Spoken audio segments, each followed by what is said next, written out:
પાટણ શહેરમાં ખાતરની અછત સર્જાઈ છે। નર્મદા ડેપો પર 1340 બોરી યુરિયા ખાતર આવતા વહેલી સવારથી જ ખેડૂતોની લાંબી કતારો લાગી। ખેડૂતોએ બાજરી અને જુવારનું મોટા પ્રમાણમાં વાવેતર કર્યું છે, પરંતુ ગામની મંડળીઓમાં પૂરતો જથ્થો ન મળતા તેઓ પાટણ શહેર તરફ દોડી રહ્યા છે।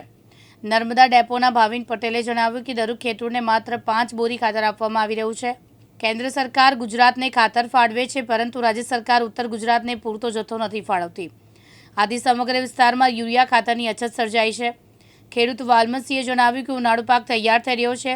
2-3 કલાક લાઇનમાં ઊભા રહ્યા પછી માત્ર 5 બોરી ખાતર મળે છે। બાજરી, જુવાર, ઘાસચારા માટે વધુ ખાતરની જરૂર છે।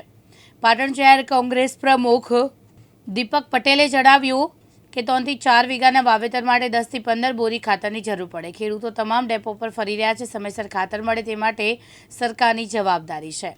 ગામ છે કણજરા તે શિયાળાથી મોડીને અત્યારે ઉનાળાનો પાક તૈયાર થવા આવ્યો છે, પણ એટલી બધી ખાતર એરિયાની શોર્ટિંગ છે ને કે હજી સુધી પણ 2-3 કલાક લાઇનમાં રહીએ છીએ, પણ છતાંય અમને ખાતર મળતું નથી।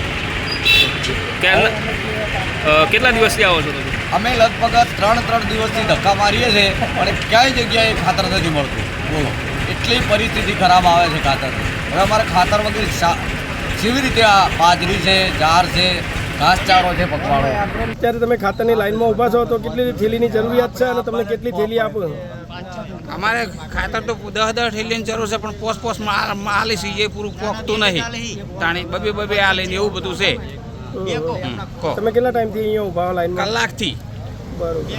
તાણી અત્યારે રવિ પાકની સિઝન ખરી? હોવ જ નહીં તાણ। બાજરી તો નેકલી રહેવાથી ના નાખ શું પાકે?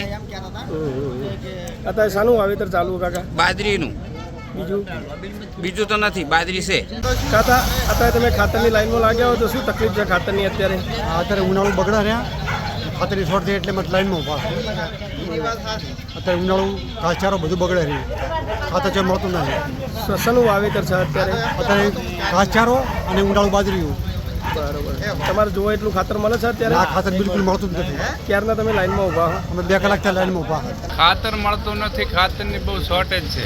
અમે 2 કલાકથી લાઈનમાં ઊભા છે। અમારે ઉનાળુ બાજરી, ઘાસચારો બધું બગડે રહ્યું છે, ખાતર જોવો એટલું મળતું નથી। અત્યારે સિઝન ખરી રવિ પાકની સિઝન તો છે નહીં તોય ખાતર નથી મળતું? તોય નહીં મળતું અત્યારે। ઉનાળુ બાજરી, જાર, ઘાસચારો અમારે ખાતર ખેડૂતને ના જ હોય। આખા વરનું ખાતર મળતું નહીં। જાર ખાતરમાં લેવાનું થતા લાઈનમાં ઊભું રહેવું પડે। સરકારને વિનંતી કરો છો કે ખાતરનું કોક કરો તમે।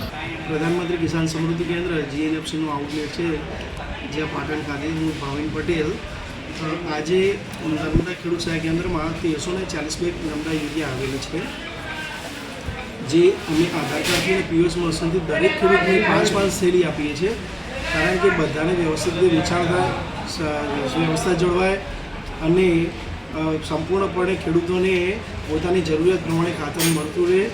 તેથી GNFC કંપની હંમેશા ખેડૂતો માટે અગ્રેસર રહી છે અને રહેશે।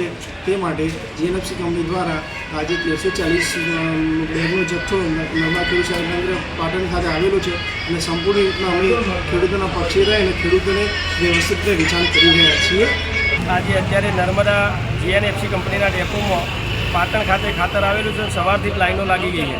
ખરેખર આ ઉનાળાની સિઝનમાં ખેડૂતે બાજરી, જુવાર અને ઘાસચારાનું વાવેતર કર્યું હોય, હવે 3-4 વીઘા વાવેતર કર્યું હોય ત્યારે ખેડૂતને 15 થી 20 થેલી ખાતરની જરૂરિયાત પડે। અહીંયા ખાતરની થેલી માત્ર 5 થેલી આપવામાં આવે છે। પિયતે ખેડૂતને ખાતરની થેલી આપવી પડે છે। તો અત્યારે ઉનાળાની સિઝનમાં જે કંઈ અનાજ વાવ્યું હોય તેનો વિકાસ થઈ શકે, પરંતુ માત્ર ઓછી માત્રામાં ખેડૂતને ખાતર મળે છે। ખેડૂત સવારથી માંડીને સાંજ સુધી ગંજ બજારની અંદર સહકારી ડેપો હોય, જિલ્લા ડેપો હોય, નર્મદા ડેપો હોય કે સરદાર ડેપો હોય, અલગ અલગ જગ્યાએ તપાસ કરી અને ઘરે પરત ફરે છે। જ્યારે ગાડી આવે ત્યારે સવારથી લાઈનો લાગી ગઈ હોય, ખેડૂતને પૂરતા પ્રમાણમાં ખાતર મળતું નથી।